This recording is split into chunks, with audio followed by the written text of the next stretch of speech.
Diamond Platnumz na tuhuma za Freemason zilianzaje na ziko wapi kwa sasa? Kama si mimi basi ni wewe. Kwa miaka ya 2013 uliwahi kudanganywa sana kuhusiana msanii huyu Diamond Platnumz. Magazeti mengi yalikuwa yakiandika habari kuhusu wasanii ambao walikuwa wakifanya vizuri miaka hiyo, haswa msanii aliyefariki dunia Steven Kanumba. Aliandikwa sana katika peji nyingi za udaku, na magazeti ya Eric Shigongo hayakukauka kumwandika marehemu Steven Kanumba.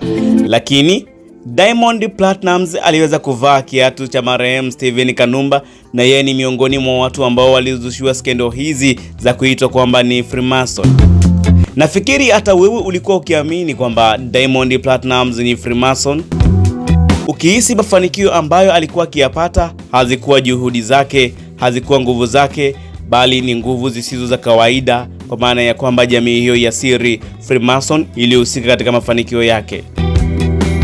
Kijana hakusikiliza maneno ya watu, alizidi kupambana na wala hakukata tamaa. Diamond Platnumz mpaka leo hii unamsikia kwamba anapambana na ni moja kati ya wasanii maarufu zaidi duniani, Afrika na Tanzania. Kwa zaidi ya muongo mmoja sasa, jina limekuwa likitawala muziki wa Afrika Mashariki na hata kuvuka mipaka ya bara la Afrika. Lakini pamoja na mafanikio yake makubwa, msanii huyo pia aliwahi kukumbana na fununu na tuhuma mbalimbali, ikiwemo kuhusishwa na kundi la siri linalojulikana kama Freemason. Fununu zinamhusisha Diamond na Freemason zilianza kusikika kwa nguvu takribani mwaka 2013. Kipindi hicho ndipo msanii huyo alianza kupaa kwa kasi kubwa kimuziki baada ya nyimbo zake kama vile Nataka Kulewa, My Number One ambayo alifanya na msanii Davido wa kule nchini Nigeria. Nyimbo hiyo iliweza kumfungulia dunia, mpaka leo hii unamsikia Diamond akijulikana kimataifa zaidi. Basi jua chanzo kabisa basi ni My Number One aliyoimba na Davido. Umaarufu huo wa ghafla uliwafanya baadhi ya watu kuanza kuhoji chanzo cha mafanikio yake mtandaoni na katika mijadala ya kijamii. Baadhi ya watu walianza kudai kuwa huenda mafanikio hayo yalihusishwa na Freemason, madai ambayo hayakuwa ya ushahidi wowote wa kuthibitisha. Mojawapo ya matukio yaliyoongeza moto kwa mjadala huo ni picha na video zilizowahi kusambaa zikimuonesha Diamond akiwa na mapambo ya ofisini kama vile sanamu au alama zilizotafsiriwa baadhi ya watu kama vile ni ishara ya Freemason. Nakumbuka kuna kipindi Diamond Platnumz alikwenda nchini Uingereza na alikutana na mtasha mmoja ambaye aliomba kupiga naye picha. Kitu kilichoibua maswali ni ule muonekano wa mavazi ya Diamond Platnumz na mtasha huyo ambaye pia mavazi yake yalifanana kiasi na Diamond Platnumz. Mavazi yale yalihusishwa moja kwa moja na mavazi ya Freemason kutokana na alama ya V shingoni. Hata hivyo, wachambuzi wengi wa burudani walitafsiri hizo zilikuwa ni kubahatisha tu, kwani vitu kama mapambo ya ofisini au picha za kisanii mara nyingi hutumiwa na wasanii kama vile sehemu ya ubunifu na si lazima ziwe na uhusiano na makundi ya siri. Diamond alichukuliaje swala hili? Mara kadhaa aliwahi kujibu madai hayo na kuyakanusha hadharani. Katika mahojiano mbalimbali, msanii huyo alisema mafanikio yake yanatokana na kazi ngumu ambazo anazifanya, ubunifu katika muziki na jitihada za muda mrefu kwenye tasnia ya burudani. Diamond alisisitiza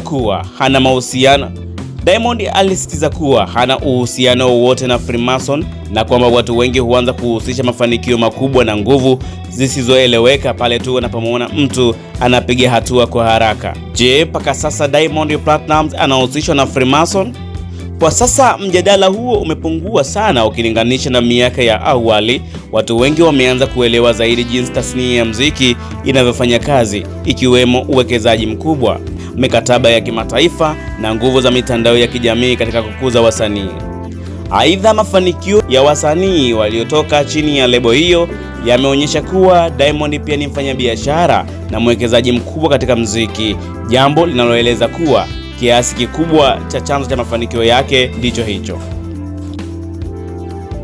Hadithi ya Diamond na tuhuma za Freemason ni mfano wa jinsi mafanikio makubwa ya mtu yanavyoweza kuzuia maswali na tafsiri mbalimbali katika jamii. Lakini Kadiri muda ulivyopita, wengi wameanza kuelewa kuwa mafanikio katika muziki mara nyingi hutokana na kazi, ubunifu na uwekezaji mkubwa badala ya nguvu za siri. Na hadi sasa ameendelea kubaki kileleni mwa muziki wa Afrika Mashariki, akiweka rekodi na kuvuna mashabiki na mamilioni duniani. Kwa maneno ambayo Diamond alizushiwa kipindi anaanza kutoka kimuziki, kama angeyasikiliza na kukata tamaa, basi bila shaka leo hii tusingeweza kumsikia msanii ambaye anaitwa Diamond Platnumz. Miaka hiyo magazeti mengi sana yalikuwa yakiandika udaku kuhusiana na Diamond Platnumz na wasanii kama vile Jacqueline Wolper, Mariam Steven Kanumba, Nay wa Mitego na msanii maarufu mwanamuziki wa nyimbo za taarabu Mzee Yusuf. Wasanii hawa waliandikwa katika magazeti, media mbalimbali zilieleza habari kuwahusu wao, lakini leo hii hawakukata tamaa. Diamond amezidi kuwa mfano wa kipekee. Mpaka leo hii tunamsikia Diamond Platnumz akifanya vizuri na akimiliki lebo na akiwa na television.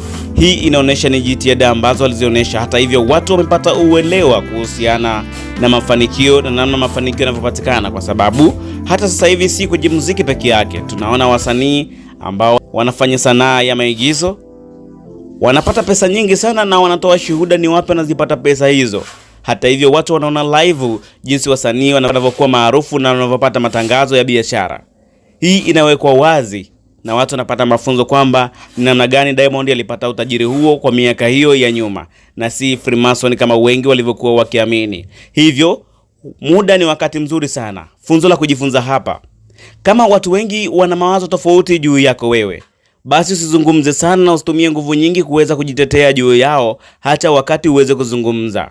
Wakati utakapofika, basi watu wataelewa ni kitu gani ambacho walikuwa wanakimaanisha na wewe ulikuwa unamaanisha nini. Hivyo muda ni mwalimu mzuri.